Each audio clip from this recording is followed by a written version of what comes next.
Welcome to the Reheat on the Inside Texas Football YouTube channel, powered by InsideTexas.com. I'm Joe Cook, got RT Young, and we got some scrimmage info to talk about. Parker Livingston had a big day on Saturday. He's at a big camp. What does that mean for the Longhorns as they go forward in the rest of the preseason and get ready to face number 3 Ohio State as the number 1 team? We'll talk about that. We'll talk about the polls. AP poll came out earlier today. Texas top ranked, but it won't be a number 1 versus number 2 matchup. So talk a little bit about that. Make sure you like this video. Make sure you subscribe to the channel.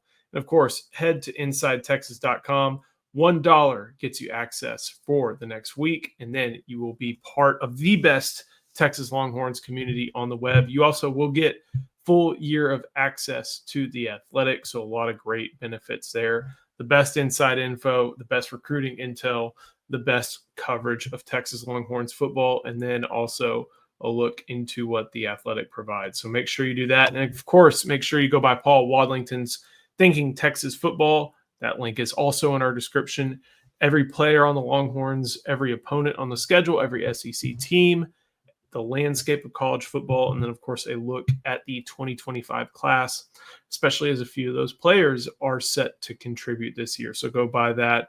Always a great way to get ready for the season. But RT, we got to talk a little bit about Parker Livingston and Ryan Wingo. He had a big Saturday. DeAndre Moore, high expectations for him. They brought in Emmett Mosley, but it seems like so far Parker Livingstone's kind of been that guy who said, you know what, I'm going to make this a top 3 wide receiver room, or I'm going to be in this top 3 in the wide receiver room, and I'm going to be the type of weapon that maybe Texas thought it was getting in the transfer portal. Yeah, it's super exciting the day that Parker Livingston had on Saturday. 2 catches, over 20 yards, has a great chemistry rapport with Arch Manning. I don't think it can be stated enough how valuable it is, the fact that Ryan Wingo and Parker Livingston got mostly worked with Arch Manning all of last year. And then the year before that, DeAndre Moore and Arch Manning were running together, Arch Manning's first year on the 40 acres. So he has a lot of chemistry with these guys. Obviously, Eric dropped the intel that, we project at Inside Texas that he's going to be in that starting 3, which might come as a surprise to a lot of people who were originally thinking that Emmett Mosley, the 5th, coming out of that pretty big year as a freshman at Stanford, that he would be in that 3rd spot in that other outside receiver position across from Ryan Wingo. But Parker Livingston might just be somebody that you can't keep off the field. Big at 6'4", giant catch radius, really does nothing to meet the stereotype of the typical white wide receiver. It's funny when people talk about on the message boards who that he compares to, and the only guys that he gets thrown out to are the Danny Amendola types. No, not at all. This guy is a superb athlete. His senior season at Lovejoy, before he got hurt, he was putting up truly eye-popping stats. Like, you looked at like what Jonah Williams did last year at Galveston Ball.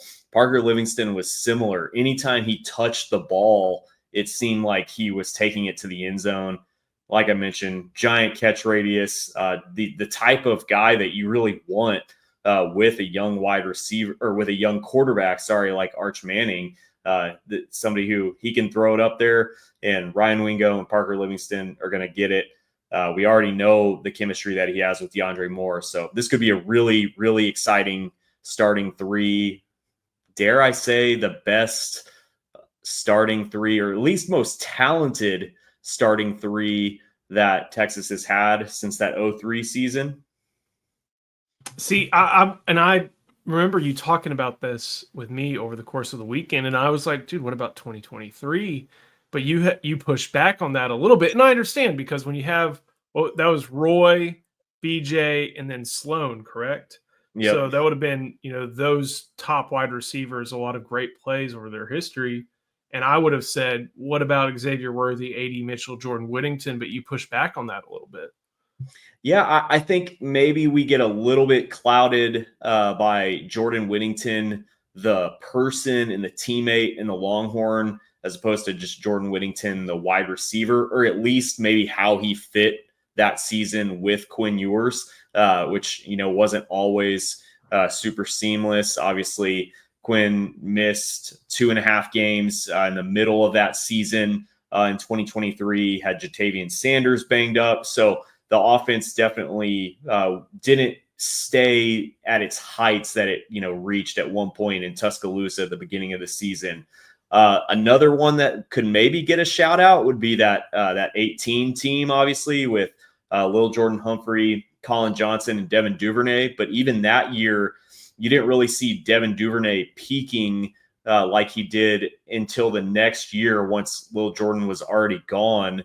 And Colin Johnson was super banged up in that 2019 season. So I don't know if you really ever saw those 3 wide receivers emerge all at the same time. And obviously we have a whole season in front of us. We don't know if these 3 guys might be a 4-man rotation with Emmett Mosley. We don't know if they're all going to emerge at the same time either.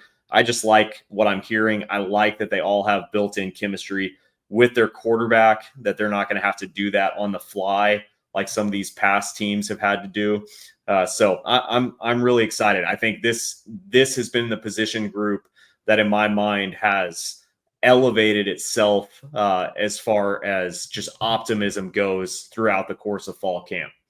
Yeah, and I think the thing to note is that even if let's say like this upcoming Saturday, Emmett Mosley has a big game or a big scrimmage and, kind of surges back into what maybe Texas thought it was getting from that wide receiver position. That's great news. That's not coming at the expense of Parker Livingston and Ryan Wingo or DeAndre Moore. That just means, okay, there's another guy that you can trust to make plays. And in seasons with Steve Sarkisian at the helm, we've seen where there's only 2 guys worthy of trust at that wide receiver position. Sometimes we've seen seasons where there's really only 3 and yet they play 4.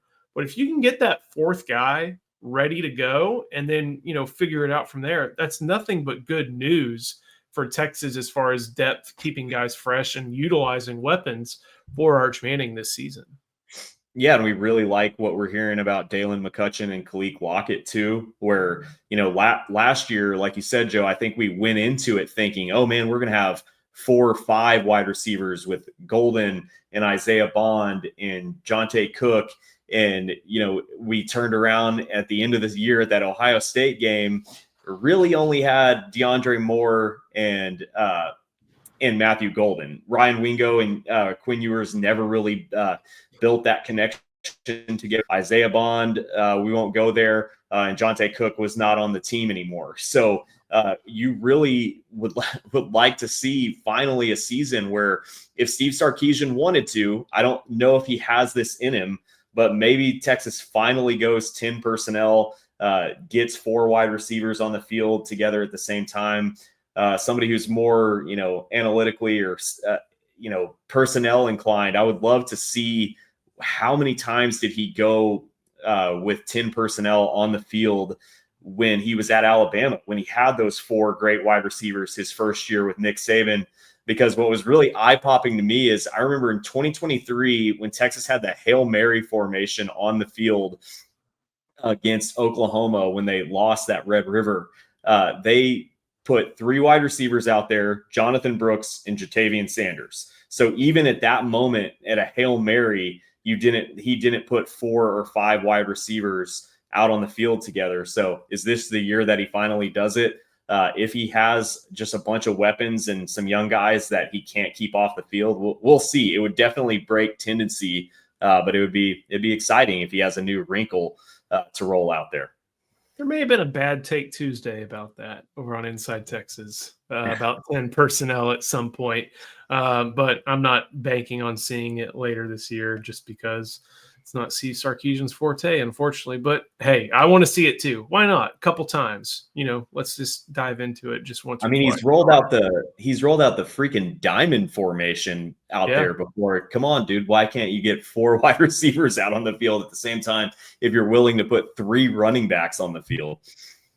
I'm with you. Before we keep going, you got to show some love to one of our sponsors. That is Laura Baker. Hi, I want to tell you about Laura Baker. If you're looking for a new home in the 512 or even at this point, let's face it, 737 area code, there's only one number to call. That's Laura Baker at 512-784-0505. As a member of the elite Andy Allen team with Keller Williams, Laura has helped Longhorns find the home of their dreams in Central Texas. Just ask our resident sex symbol, Ian Boyd, who moved all the way from Michigan to Texas with Laura's help. Laura can help you find what you're looking for in the 512, the 737, or even parts of the 254 and the 210. Just, give her a call at 512-784-0505. Her email is in the description as well as the rest of her contact details. She's a friend. Give her a call. For the first time ever, Texas was the number one team in the AP poll. They were the number one team in the coaches poll last week.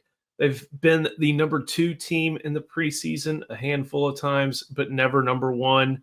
And, kind of like with the coaches poll, RT, a little bit of split among the voters. I think, only 25 or so first place votes. Penn State got 23. I think Ohio State got 11. Clemson, Georgia, and Oregon each got a handful apiece. But Texas on top. Unfortunately, we don't get the number 1 versus number 2, though, at least in the AP poll. Yeah, obviously Ohio State is probably a little annoyed about that. Not only are they the national champions and they're having to host the number 1 team in the country in both polls, but now in the AP poll, they fall to number 3, which I think it's funny juxtaposing the Texas and Penn State number 1 and number 2 rankings in these polls. And I guess Penn State was number 3 in the coaches. But can you ever think of a less excited group of voters to put a team up there? I don't feel like anyone is excited about Penn State. They're just sort of the team that's returning the most. Obviously, James Franklin got further than I think people expected him to by making it to the Final Four last year, or the semifinals rather. Wrong sport, sorry. But nobody's excited about Drew Aller, and I just think Penn State is one of those teams that they have a James Franklin sized ceiling attached to their program. And I think it's interesting that they're sort of number 2 in this poll because, well, someone has to go there. They're returning a lot, where I think Texas is almost just this freight train of excitement that people are jumping on, mostly because of Arch Manning. But I think how those two just look different in the eyes of the voters is pretty interesting. I think Penn State's just kind of viewed as a high floor team. I'm not really – am I a James Franklin doubter? Sort of, but am I like James Franklin sucks? No, he's good at what he does. Like, he's not elite at what he does, but he's good at what he does. He got a very beneficial draw last year with SMU, with Boise State. That's why he kind of got to that Final Four, like you mentioned. It's just a team with a high floor. They've got good defensive. They've got a good defensive coordinator. They got good defensive pieces. They have a good running back. They have an all right quarterback. Like, it's just kind of the most experienced and elder statesman-filled team that you can see kind of on this poll. And then just kind of think, okay, well, if they were that good last year, maybe they'll be that good this year. And so, like, they're not exciting. I agree completely, but they're solid. James Franklin's not been spectacular in his career at Penn State. He's just had a hard ceiling behind the team behind him, and then that team down at number 14. Doesn't mean he's bad. And maybe this is the year, but this is definitely the year in the preseason. Texas, it just kind of feels like it represents a ceiling. What Arch Manning was against ULM and against Mississippi State, 2 very bad teams, but you saw him crank it up against them. You saw him still put up some good numbers against some other teams in a specialized role. And then you're thinking, well, there's no perfect team. Like, the super team is done. That's why there's 1, 2, 3, 4, 5, 6 different teams with first place votes, is that everybody kind of thinks there's a chance that they could win the title. And there's no one team that's got everybody. You're not going to see 90% blue chip ratio teams anymore. But I look at the top 10. I see nothing wrong with it.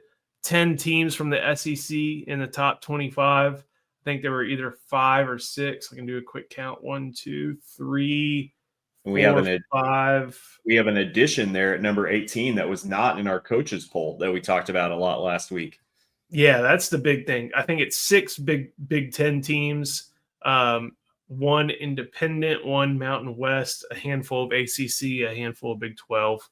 But yeah, Oklahoma at 18. It's kind of funny. 17, 18, and 19 used to all be in the same conference and play each other. But something changed really fast. Anything big on the top 25 that really stands out to you as either egregious or underrated or a bad inclusion, bad exclusion? Besides obviously the Penn State Ohio State swap, I think a couple things that jumped out were just you can tell rider preferences maybe over coach preferences, where Clemson obviously is, I think, more liked in this rider poll than it is in the coaches poll. Obviously, people are really excited about Cade Klubnik, and I think rightfully either forecasting or wish casting him on to maybe that top quarterback position in next year's NFL draft. But they're returning a lot of talent. So they, I think, are somebody that riders are more excited about the Tigers than coaches are. And then you see that again with Oklahoma, where you're getting a lot of John Mateer love right there with them being at 18, obviously not even included in the coaches poll, which is interesting. It just shows what people think about that program, or how the differences of opinion between coaches and riders are really looking at the Sooners going into this season. But then obviously it's just strange that there's a couple teams that I think are falling the exact same spot, like Arizona State. I believe Texas Tech is also 23. It seems like there's a consensus on the Big 12 where their ceiling obviously is capped, but a lot of people are seemingly agreeing on the floors of those Big 12 teams, like Arizona State, like Kansas State, the Cyclones, and Texas Tech, that there's clear a top four ahead of the Big 12, and maybe some people have teams like Baylor or TCU there on the outside. But yeah, those are the things that jumped out. What about you? I'm looking at Illinois and thinking, yeah, they should be number 12. They're not going to stay there. Like they feel a lot like Indiana. Like, yes, you're in this crescendo of your program, and no doubt it's great for the Illini to be there. But at the same time, like, what does that look like compared to all the other teams ahead of you? Like, what happens if Luke Altmaier goes down? What happens if I don't even know who their big stars are, but it's a lot of returners from a 10-3 team, I think. What happens if any of those guys go down? Like, has Bielema recruited to a level to where those replacements are quality? Sure, to an extent, but not to a top 12 extent. And I'm sure the same thing exists for Arizona State, and maybe it's a little bit of a bias because I saw them last year with my own eyes and I saw them play well. But maybe I'm just not as critical of the Sun Devils and as I am of the Illini. Indiana doesn't need to be there. Like, they're going to be fine. They may win 8 games. They're not that good. Like, they would lose to, I feel like, every team behind them. The one thing that I'd mentioned is Indiana is going to be the team that does not stay in the top 25. I think whenever the final one comes out, Baylor is going to be in there at the end of the year. That's my opinion. Trying to think of what other SEC schools may jump in there. I don't really see anything that I'm, am concerned that aren't included. Tennessee's kind of that last stand, I guess, because I don't really want to include Missouri. I don't really want to include anybody else, but like, I think Indiana's going to drop out, and I think you may see Baylor in there. And I also don't mind Boise State being kind of that one group of 5 team that's hanging around in there. Yeah, and then obviously the ACC. I mean, who's going to be the second and third team in that conference? Because I'm not buying Carson Beck at Miami. I think you're really going to see just how much Cam Ward papered over on that team going into this year, and probably that'll be exposed really rather early in my opinion. And then SMU, it's just they had a lot of luck in 1-score games last year. They're a team that could see a pretty significant drop off, even though they're returning a lot. So I think their inclusion maybe represents more just, hey, we're rewarding what you did last year.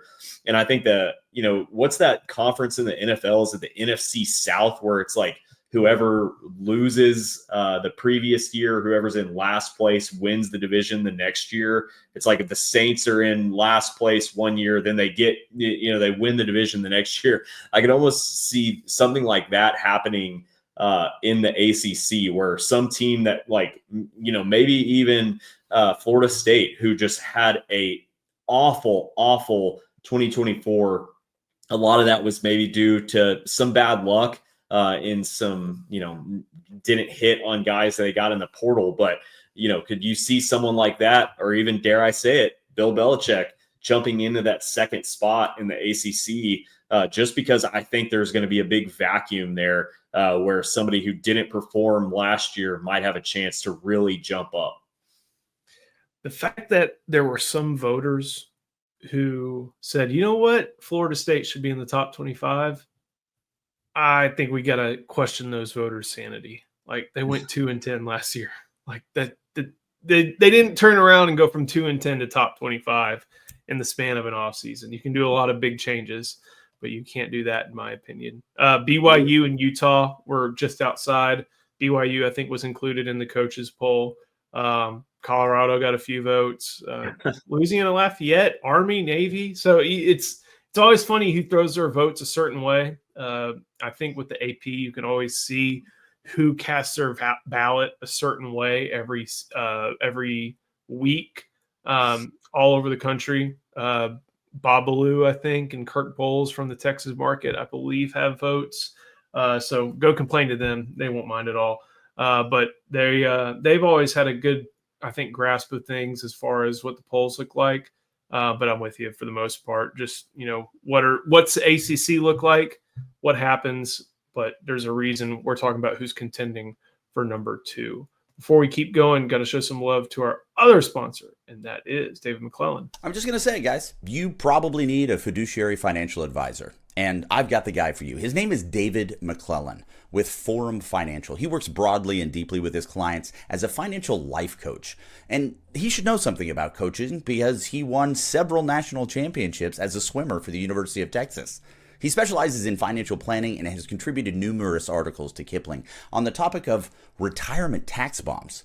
So contact David today to be your fiduciary financial planner and schedule a 1-hour consultation to assess your financial situations. The free consultation is available, so just give him a call. The number is 312-933-8823. That's 312-933-8823. His email is also in the description below. Today, it is 19 days until kickoff. We didn't get to come on this channel yesterday, but we're going to talk about the guy who makes it 20 days to kickoff.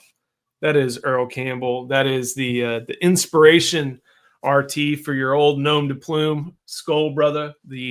Probably the best piece of advertising of all time. I'm pretty sure this is either a picture from 75 or 77. And unfortunately, Earl had his only career interception in the 77 game, but I think he made up for it elsewhere.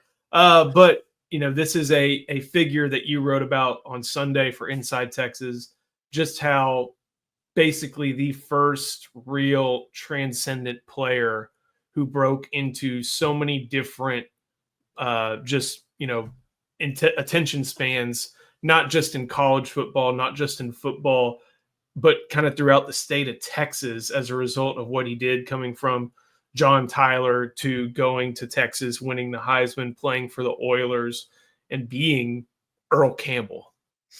Yeah, he's definitely one of the athletes that I would say, I think he might even be bigger than the University of Texas in a way, because he transcends just the Longhorn logo. Obviously, he has the connection with the city of Houston, but really just the whole state. And what I wrote about yesterday was there's so many people who should hate Earl Campbell because, he dominated their teams, but Texas A&M fans like Earl Campbell. My dad loves Earl Campbell. He's one of his favorite athletes of all time. Not a Texas A&M fan, but I grew up in a house divided, and he has no love lost for the Longhorns, but loves Earl Campbell. He's obviously such a big figure on the state level. And one great thing about Earl is just he was maybe the most violent player you've ever seen on the field. It would be very interesting if he played today. Would they ever call targeting on a running back? If they would, Earl Campbell would probably be the person that they would do it against. But then one of the most kind, gentle people off the field. And, I ended the piece with nobody can be like Earl on the field, but we should all try to be more like him off of it. Obviously, just I think when people think of this kind, gentle, cool, laid back figure that they almost associate with Texas and even Austin to a certain degree, I think Earl's the type of person that they're envisioning in their mind. I love seeing the pictures of him just, in backyard parties from the 70s and 80s with Willie Nelson and George Strait and guys like that. So, yeah, it was definitely awesome to write about him. I have gotten a bunch of Skull Brother bumper stickers that I have on my refrigerator in my garage. And people will come over and say sometimes, "Oh, I didn't know you dipped." And I'll say, "Well, I haven't since high school, but that's just an homage to the great Tyler Rose that I had to snag a few of those bumper stickers that were still in existence." Just a pinch between your cheek and gums. Yeah. Yeah. It's just one of those all-time commercials. And Earl, like you mentioned, he is so likable for a lot of different reasons. Like a lot of football players from that era had demons of different varieties. And you can look at him today and see that he is a different person than what he was 15, 20 years ago. Like, he's overcome a lot of that. He wears the wounds of the battles he waged on the field in the NFL and in college football. And I don't think he hides from that, but he's also just very much Texas, not just Texas Longhorns, although that's a key part of why he's very much Texas, not just Houston Oilers, although that's a key part. He is just very much state of Texas. And there's a dang good reason why nobody wears number 20 at the University of Texas anymore, and it is because of him. So Texas' first Heisman Trophy winner, even though we're 19 days away, always good to celebrate 20 days. And it's just one of those things where this is where we start really getting close. Like, you got 60, like that's 2 months away, and that's a little bit of a taste. But when you start going through some of the retired numbers, you get to 34. All right, you're 5 weeks away, just about. All right, then you get to 22 with Bobby Lane, then 20, and then Vince, Colt, those guys show up, and you're getting closer and closer, and you're just getting more and more excited for the season. So 16 could be a pretty big number here in a couple of years, maybe even with a double whammy with Michael Taft and Arch Manning. So we'll see. Football keeps the standards high. I mean, I appreciate that. I think there should be maybe some exceptions, but when you keep the honor very, very high, it makes it an honor, and I'm all for that. But 20-minute retire number 11. I'm with you there. I think Defensive Player of the Year is a Player of the Year award, and DeLoss, just go put a recommendation in. Thank you for watching this video. Make sure you like it. Make sure you subscribe to the channel. And, of course, make sure you head to InsideTexas.com. Sign up today. You will get access for just $1. You'll get access to all the best team inside info, recruiting information. We're waiting on a decision tomorrow. We have the latest intel on that. You'll get the best community, the best everything, and you will get a full year of access to the Athletic. So go sign up. The first link in this description is the one you're looking for. We'll sign you up for $1. And then go by Paul Wadlington's Thinking Texas Football. Every player, every position, every team on the schedule, every SEC opponent. A look at the college football landscape and a look at the 2025 class. You're not going to want to miss it. And then, speaking of books, if you are in the Austin area, this Saturday, what's going on, RT? Yeah, we'll be doing a event at Book People on North Lamar at 2:00. Come meet yours truly, but more excitingly, come meet Derek Johnson. We'll talk about my book, The Longhorn Alphabet, Texas Football A to Z, for a little bit. Family friendly, all ages are welcome, and then we'll do a signing afterwards. So, you can come get DJ's signature signed on his page in the book. Should be a lot of fun. Cannot wait. That has me ready for the season. All this has me ready for the season. Really excited for it. RT, thank you. Thank you for watching. We'll see you next time on the Reheat on the Inside Texas Football YouTube channel, powered by InsideTexas.com.